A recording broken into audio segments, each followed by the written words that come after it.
Smuggling termination papers across the mahogany desk, old sister Dylan said, "The company needs to evolve beyond your limited capabilities." I picked up the document steadily, keeping the neutral expression that had become second nature after 15 years of corporate politics. For a brief moment, I locked eyes with my younger brother, who grinned triumphantly.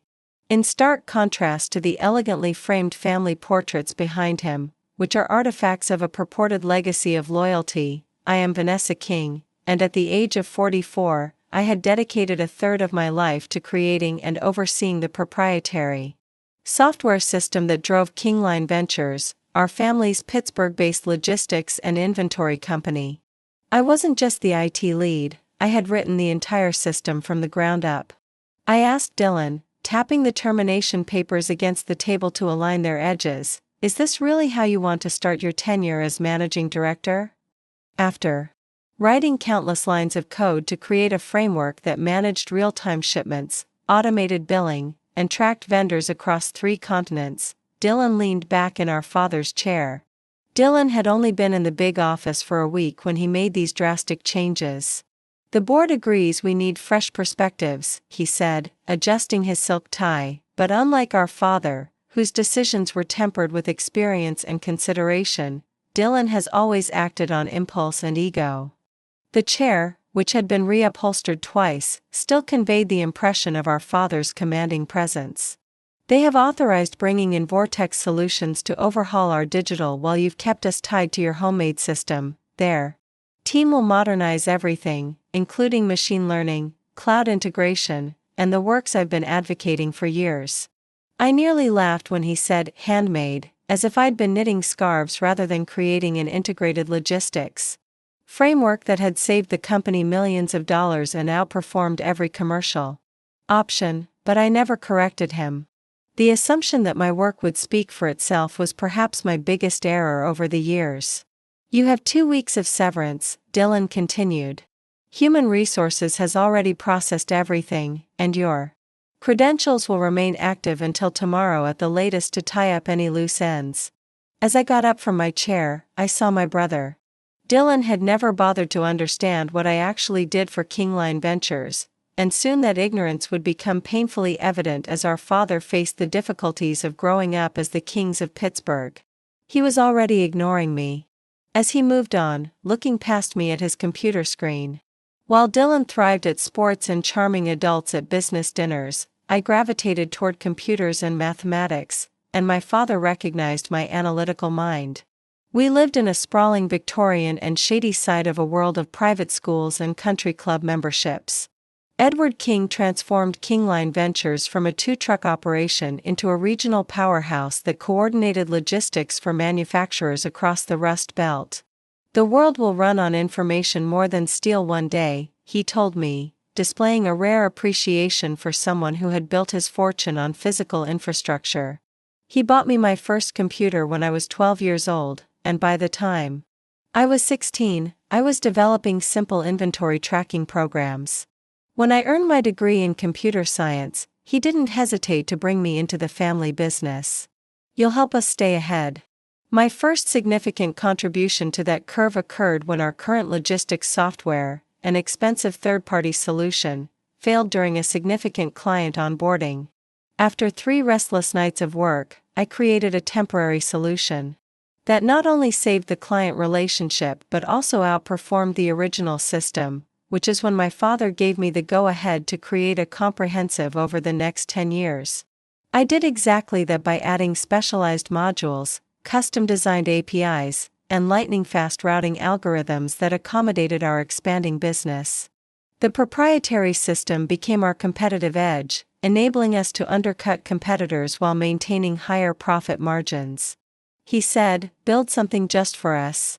In the meantime, Dylan returned from business school with lofty ideas about disruption and digital transformation, and he dismissed my work during board meetings, calling it legacy technology, while proposing partnerships with glitzy tech startups. Our father always mediated understanding that Dylan's vision had to do with the indispensable role I played as its creator. "Merit, but acknowledging that your brother sees the future," Dad would tell me during our frequent coffee dates, but you've built our current situation." Then, Dad's sudden retirement announcement, which was sped up by minor heart problems, came as a shock, but I wasn't surprised when the board chose Dylan to be managing director because he had the charm, and what surprised me was how quickly he moved to dismantle what I had built. The termination papers in my hands signaled more than just personal rejection. They signaled a fundamental misunderstanding of how deeply my code was woven into the company's operations. He had connections that I did not have, and his vision sounded exciting to members who were unaware of the technical complexities involved. I cleared my desk. Jennifer from Human Resources hovered awkwardly nearby, tasked with making sure I didn't steal company property or sabotage anything on my way out. I packed away 15 years of my professional life methodically that afternoon into a single cardboard box, along with a few personal belongings like a potted succulent, framed photos of hiking trips, and a small collection of tech conference lanyards.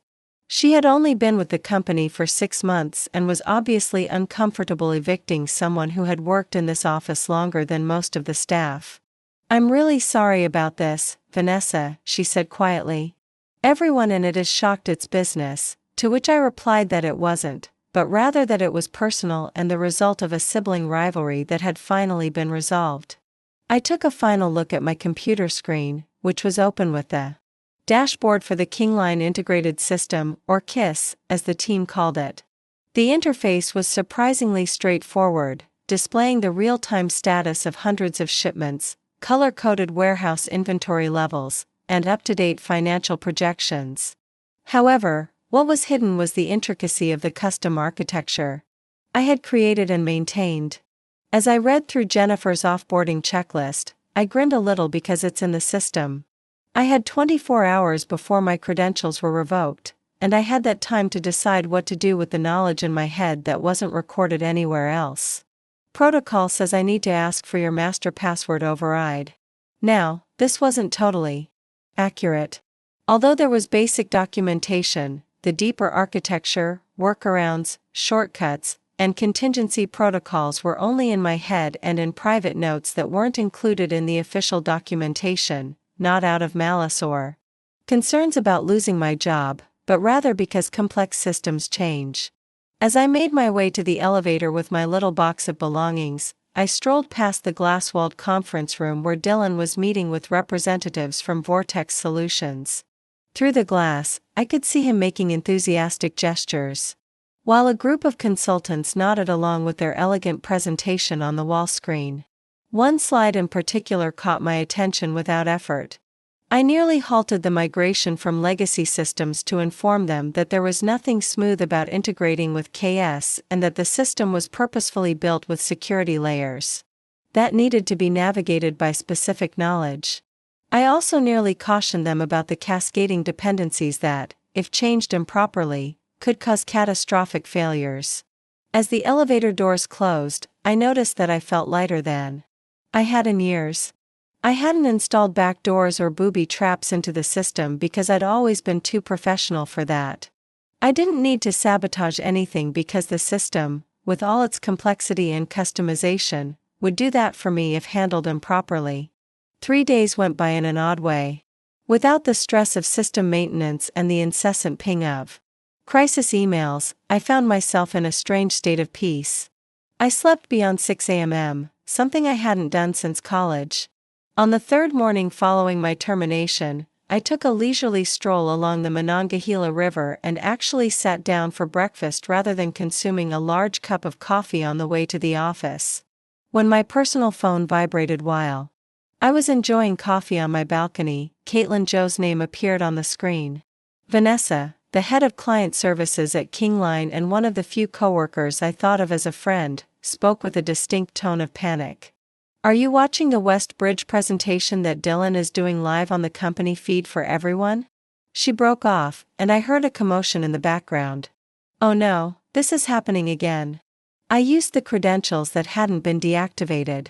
Yet to access the company's internal live stream on my tablet, and the video showed Dylan standing in front of executives from Westbridge Manufacturing, a potential client worth at least $15 million annually. He was mid-sentence. nodding toward the enormous display behind him that exhibited the KISS dashboard, which allows us to guarantee 99. With confidence, he said, 8% on-time delivery and complete transparency across your supply chain, but then the dashboard behind him dimmed. Dylan's professional smile faltered as he spoke for a few seconds before realizing something was amiss. Just a momentary glitch, he said, tapping frantically at his tablet. Let me just refresh the system. But the system didn't refresh. Instead, a critical error message appeared. Dylan then displayed a series of error messages before freezing completely. I knew exactly what had happened. The KISS had a self-protection protocol that I'd put in place years ago after a corrupted update almost destroyed our shipping data. When it detected potential data corruption, it would automatically lock down to prevent catastrophic loss, and restarting required a specific sequence. It looked like database integrity was compromised. System lockdown initiated, of commands and administrator verification, a process that I alone had carried out up until this point. Dylan was still working to regain his self-assured manner, and he assured the increasingly doubtful Westbridge executives that our technical team would temporarily resolve this. My phone started to ring with calls and texts from operations managers, IT personnel, and finally from Dylan himself. I turned it off and kept watching the catastrophe play out. Within minutes, reports started to pour in on the company's emergency channel, warehouse terminals offline, shipping labels offline, and the billing system frozen. The entire operation had come to a complete stop. I felt a sick sense of satisfaction, but it was quickly followed by guilt because these were still my coworkers. My phone rang again, this time displaying Edward King, my father. I hesitated before answering Vanessa, but his voice lacked its usual commanding presence. Instead, it sounded exhausted and concerned that the system was down. The clients who were impacted had done nothing wrong, and Dylan alone deserved this humiliation. I'm watching it happen. Dylan said, it's a systematic failure that your architecture was fundamentally flawed and finally collapsed. I laughed bitterly, of course, and he would respond that the system isn't flawed, rather, it's protecting itself from whatever they're trying to do to it. There was a long pause before my father spoke again. Can you fix it? The guilt I had previously felt wasn't limited to you and Dylan, Vanessa. There are 300 employees whose jobs depend on getting things running again, not to mention our clients. I finally said, I don't work for Kingline anymore, Dad. Dylan made that very clear, and my father sighed heavily over the phone. Intensified, he was correct that my satisfaction with Dylan's situation came at the expense of numerous innocent people, but the part of me that had been hurt and rejected after 15 years of hard work wasn't prepared to accept that Dylan should have considered that before firing the only person who truly understood the system. In addition, he has Vortex Solutions, so aren't they supposed to be? My father began modernizing everything, Vanessa, but I interrupted him and said, I'm sorry, Dad. I have a job interview in an hour. I have to go.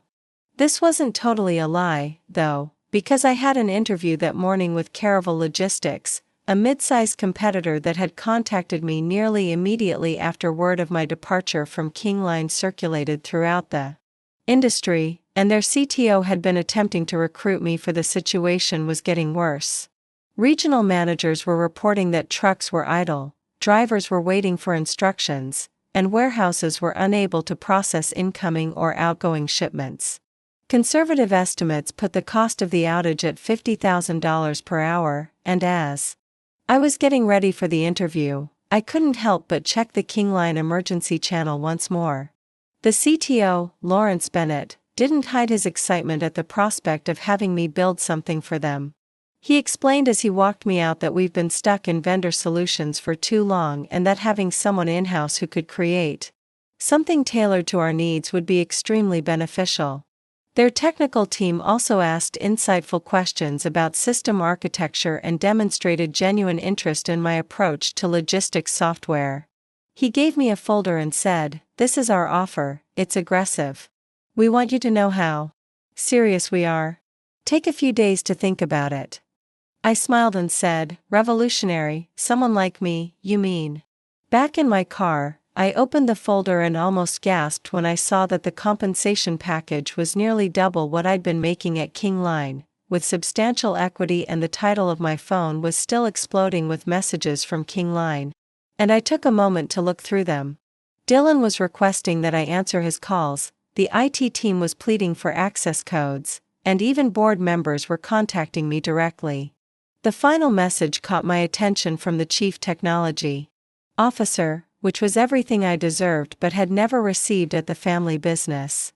I was furious because I had spent 15 years creating and safeguarding that system, and its current failure was straightforward. The Vortex team probably attempted to force integration without knowing the security procedures. Caitlin Westbridge. Walk Dylan is publicly accusing you of sabotaging the system before leaving the board emergency meeting in progress. Please give me a call. Before I could change my mind, I called Dylan, who answered right away. Thank God, Vanessa, you need to fix this immediately. This is corporate sabotage, and I'm ready to take legal action. Stop it. I didn't sabotage anything. Your fancy consultants tried to force access, which triggered a security protocol. If you had bothered to ask me for a proper handover instead. There was a moment of stunned silence before he spoke again, his voice suddenly conciliatory. What do you want to come back? Fine, you can have your job back. He'd said, now that's not how this works, Dylan. Remember that you made that abundantly clear. I could have explained how the system works and then fixed it. After you made fun of me and questioned my abilities, I couldn't help but laugh my job back. By the evening, the situation at Kingline had gotten out of hand, and through Caitlin, I found out that the board had called an emergency meeting, during which Dylan was having difficulty explaining the system failure and his decision to fire me without a transition plan. The Vortex Solutions team had acknowledged that I sat in my living room sipping a glass of wine and considering my options because I couldn't access the core system architecture without the necessary documentation that wasn't in the official repositories. The Caravel offer was alluring because it was a clean break and a fresh start, but I had never received recognition at Kingline, and 15 years of my life were embedded in the KISS, so it felt like watching it fall apart. When my doorbell rang at 9 p.m, I was watching a piece of myself being disassembled. Through the peephole, I saw Dylan standing there looking unkempt, his normally flawless hair and designer suit wrinkled. After a moment of hesitation, I opened the door and said, "You win, okay?" But before I could say anything else, he said, "I was wrong. We need you. I need you." As I carved out my own technical path, I leaned against the doorframe to study my 40-year-old brother Dylan. He still carried himself with the arrogant confidence of the golden child, the son who had perfectly followed in our father's footsteps, but for the first time, perhaps, I saw genuine desperation in his eyes. The board is furious, he continued, and when I didn't answer, they were discussing emergency leadership. Dad is upset about the changes, and everyone is blaming me, as they should. I calmly responded, "You fired the architect of the system. That runs the entire company without ensuring knowledge transfer. That's not just bad business, it's negligent leadership." He winced, but he didn't argue, so I stepped back and gestured for I invited him into my living room, took out my laptop, and displayed the offer letter from Caval.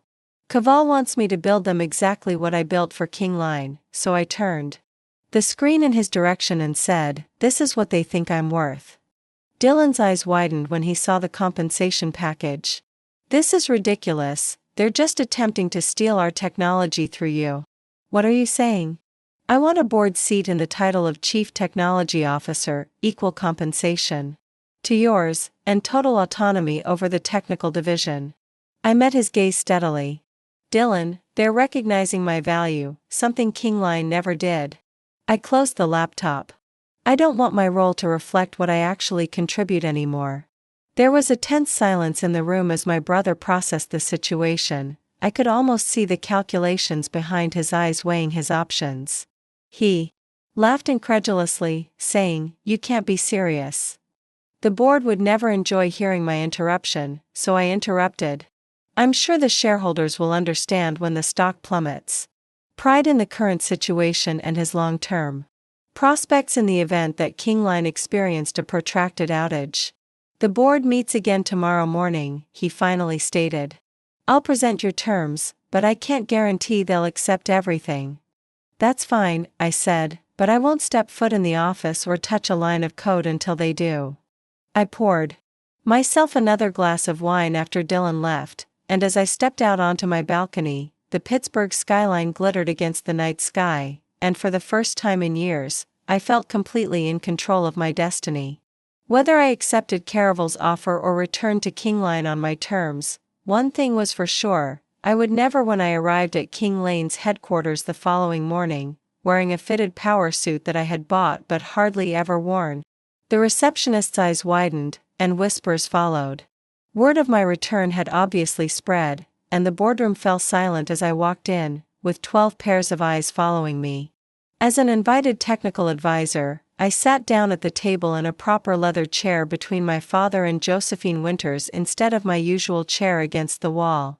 Our longest-serving board member, Dylan, stood at the head of the table, looking as though he had aged years overnight. Behind him, a projection showed the ongoing system outage metrics, including 27 hours of downtime and estimated losses of almost $1. Miss King has agreed to address our technical situation, Dylan said in a measured voice. The board has reviewed and accepted her conditions for return. I noted the formal Miss King rather than my sister or Vanessa, he said, referring to the 17 irate client escalations and 42 delayed shipments. Before we proceed, I said, opening my laptop, I want to be clear about what happened. The system failure wasn't sabotage or poor design, it was a security protocol I implemented years ago to prevent data corruption when he made the decision. A number of board members nodded appreciatively in my direction, while others watched wearily, possibly wondering if I had purposefully caused the crisis. I projected my screen to show the KiceMaster interface, a view that none of them had previously seen.